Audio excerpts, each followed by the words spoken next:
This is a legacy episode of the Lesbian Historic Motif podcast, originally released as part of the Lesbian Talk Show podcast group. Some references may be obsolete. The show looks at lesbian-relevant themes in history and literature, has interviews and discussions about current historical fiction with queer female characters, including fantastic versions of the past, and presents new original historical fiction for your enjoyment.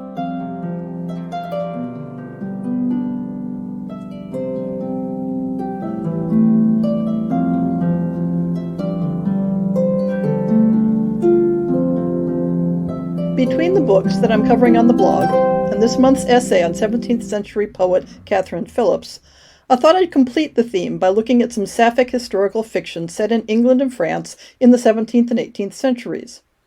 I've deliberately cut the list off before anything that has a flavor of a Regency romance, as that's a distinct separate category. So these books start after the death of Queen Elizabeth of England and go up through the era of the French Revolution. I had about 30 possible titles in my database, although I may not mention them all. The 17th century is rather underrepresented, with only 5 titles, and only one of those from the first half of the century. But the remaining titles in the 18th century are fairly evenly distributed. England is much better represented than France, and most books set in France are revolutionary stories.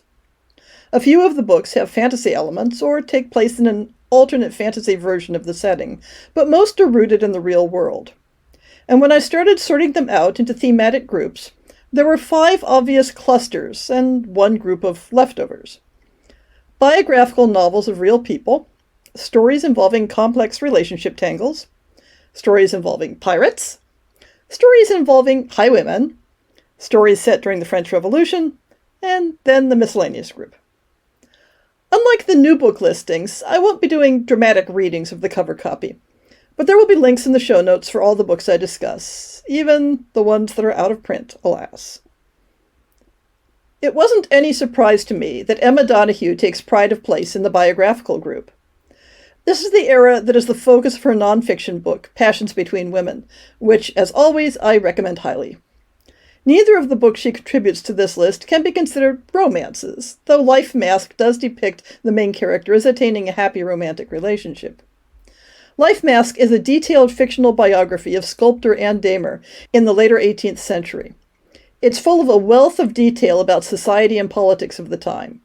Perhaps an overwhelming wealth if you aren't looking for that sort of read. The book's strength is exactly that depth of knowledge about the historic period and the emotional lives of the people in it. It was definitely my kind of book. Perhaps it will be yours as well. I haven't read the other Donoghue book on this list, Slammerkin. Set in roughly the same era, this is a darker story of a working-class girl who longs to take hold of her own destiny and considers morals and respectability something of a handicap to that end. I should caution potential readers that the book definitely does not have a happy ending, but it's a gripping and realistic tale of imagining the inner life of a real woman. Kelly Gardner's book, Goddess, which follows the life of late 17th century French swordswoman, opera singer, and all-around libertine Julie d'Aubigny, defies categorization beyond being the story of a larger-than-life woman who loved both women and men passionately, if not wisely, and dared the world to try to slow her down.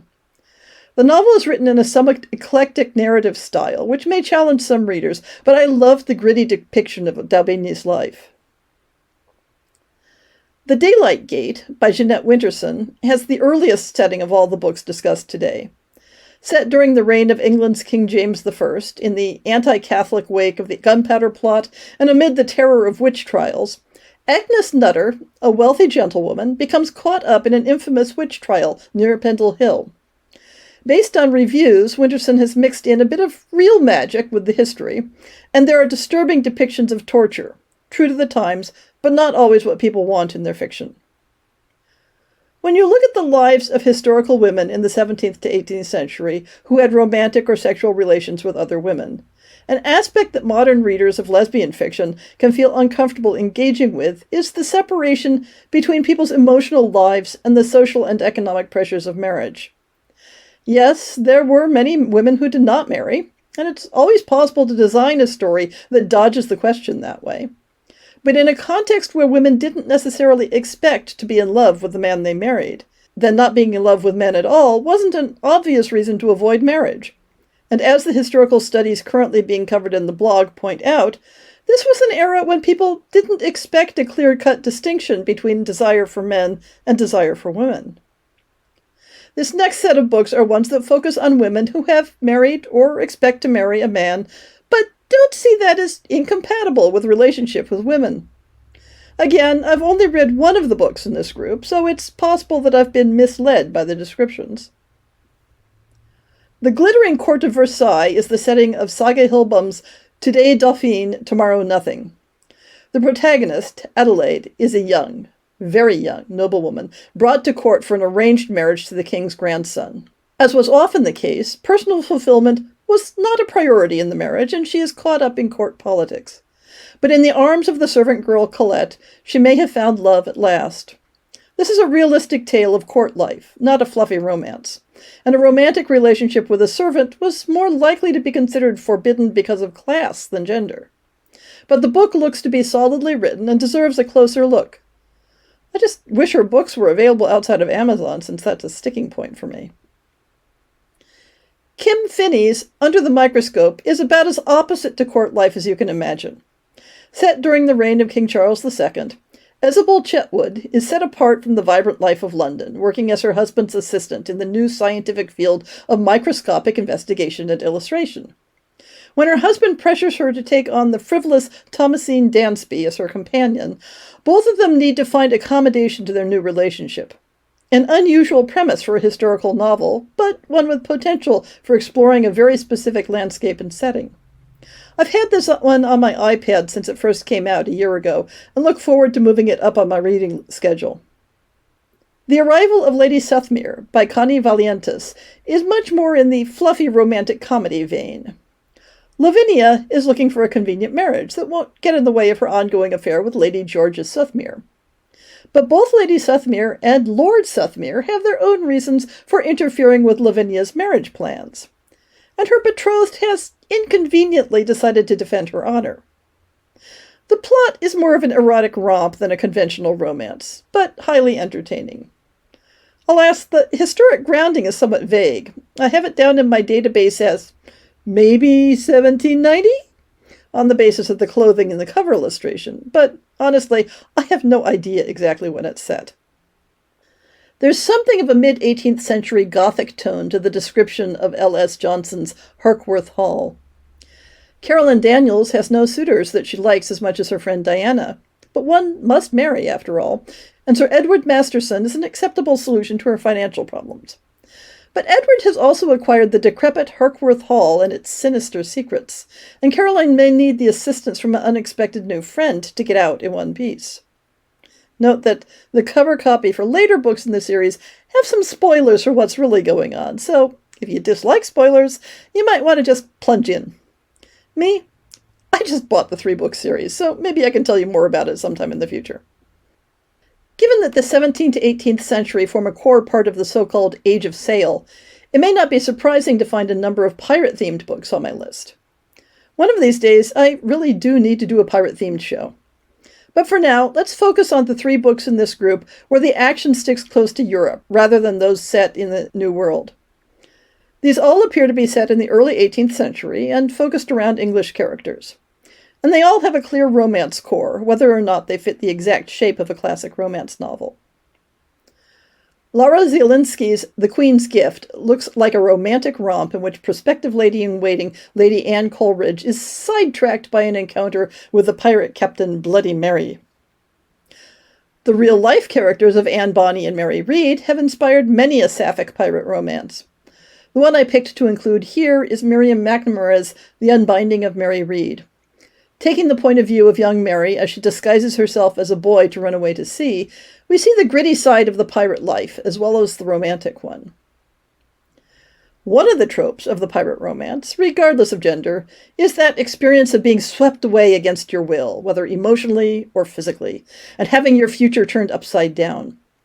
That happens to Yana McLaren in Jessie Gutierrez's Spanish Eyes. As her father escorts her to an uncertain future and an unwanted marriage, Yana's destiny changes in a moment when their ship is boarded by pirates. When it comes to highwaymen, or rather highwaywoman, novels, I already did an entire episode on this theme, which I've linked in the show notes, including one of my all-time favorites in this genre, Rebecca and the Highwayman by Barbara Davies. But let's focus on a couple of books that I discovered after putting that show together. Eleanor Musgrove's The Highwayman reimagines the characters of the Alfred Noyes poem as a female couple, as other works have done in this genre. It's a fairly straightforward retelling in short story form, but turns the original poem's tragic ending into one with hope. The highwaywoman Alice Payne, in Kate Hartfield's Alice Payne Arrives, and its sequel, Alice Payne Rides, only starts out in the 18th century, after which this time-traveling adventure takes off for other eras. So, not exactly a true-to-the-times historic novel, but a great deal of fun. As the discussion on the blog shows, the French Revolution is a time when sapphic themes became mainstream politics, whether in the accusations against Queen Marie Antoinette and her ladies-in-waiting, or in the mysterious and almost certainly mythical Annandrine Society, said to be a hotbed of lesbian sex among aristocratic women and revolutionaries alike. Two of the three books included here have fantasy elements along with historical adventure. The very recent release, Belle Revolte, by Lindsay Miller, takes place in an alternate fantasy France, in which the aristocratic Émile de Marais, who longs to study medicine, and the working-class Annette Boucher, who wants nothing more than to learn magic, swap places to realize their dreams on the eve of revolution. Although this is a queer story, be aware that it is not a romance. Kate Dunn's Dangerous Remedy similarly has elements of magic, but is more solidly grounded in our own France. We are offered a ragtag group of misfits, saving people from the guillotine in Scarlet Pimpernelish fashion. But Camille, daughter of a revolutionary, finds herself torn between ideals and love when their latest rescue is a mysterious woman with strange powers. A central romance without being a romance novel, and possibly the start of a series. Reflected Passion by Erica Lawson is a more traditional sapphic romance, with a bit of cross-cultural, cross-class longing. Widowed Countess Françoise Marie Aurélie de Villeray was broken by her unhappy marriage and settles for sex without love until she encounters nouveau riche Bostonian Dale Wincott, groomed for a promising marriage but trying out a sideline as a furniture restorer. That's an unexpected twist. Oh, wait, this one has a fantasy twist too. The two women are also from different times and connect through a portal in an antique mirror. In a weird way, that makes the plot make a lot more sense. This could go in almost any direction with that premise. But it's interesting that, in the end, all my revolutionary picks have fantasy elements. There are three other books that didn't fit neatly into any of the above categories that I want to spotlight. The first two are out of print, alas, and like several other FF historicals written in the 90s, I'd love it if someone arranged for them to come back into print. This is the duology by J. Taverner, Rebellion, and Hearts and Minds. I say duology, though the cover copy doesn't mention any overlapping characters. Let's go ahead and give the full descriptions of them. Rebellion is a lesbian love story. It's 1715 in Somerset, a feudal world of aristocrats, peasants, and the remnants of religious freedom. But this is a year marked out for political violence on a grand scale, the first of the Jacobite uprisings.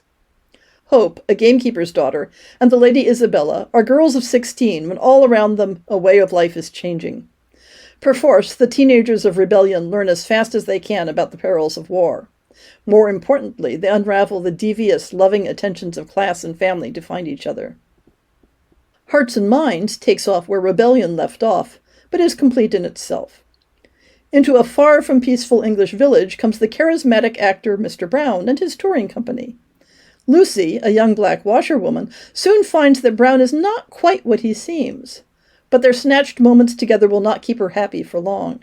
As the atmosphere in the poverty-stricken village intensifies, charges of witchcraft and child murder lead to a series of tragedies and close escapes. I read Rebellion back when it first came out in 1997 and would love to find time to revisit it.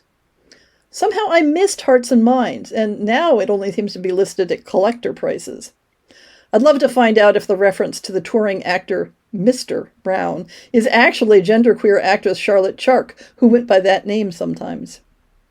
When I did some research to see if I could track down J. Taverner, It turns out it's a pen name for a writing duo who are both now enjoying careers in academia. Why am I not surprised?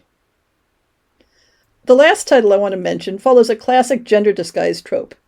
The book is Passing as Elias by Kate Bloomfield. In 18th century England, Elizabeth Searson must pose as a man to claim inheritance of an apothecary's shop. But what happens when she falls in love? There are a lot of advantages to living as a man that she isn't eager to give up. And hey, there it is in the iBookstore. Bought. Having peeked at the ending, I can note that despite the gender disguise trope, the character identifies as a woman, something I usually want to represent accurately, and which isn't always clear from the cover copy. So there you are, a small shelf's worth of sapphic fiction set in 17th and 18th century England and France. But as you can see, there's plenty of scope for more, especially outside these few favored tropes. It's interesting to me that this list doesn't deeply delve into the possibilities of the female-centered world of the salons, the blue stockings, or the convenient proximity of a lady's companion. So much scope, so many possibilities.